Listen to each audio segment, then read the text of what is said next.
مایه اصل و نسب در گردش دوران زر است. هر کسی صاحب زر است او از همه بالاتر است. دود اگر بالا نشیند کسر شأن شعله نیست. جای چشم ابرو نگیرد چون که او بالاتر است. ناکسی گر از کسی بالا نشیند عیب نیست. روی دریا خس نشیند قعر دریا گوهر است.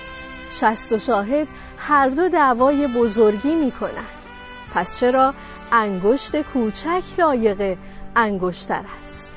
آهن و فولاد از یک کوه می آیند برون. این یکی شمشیر گردد دیگری نعل خر است. کاکل از بالا بلندی رتبه‌ای پیدا نکرد.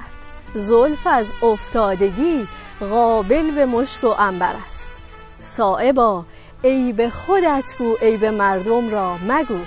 هر که عیب خود بگوید از همه بالاتر است.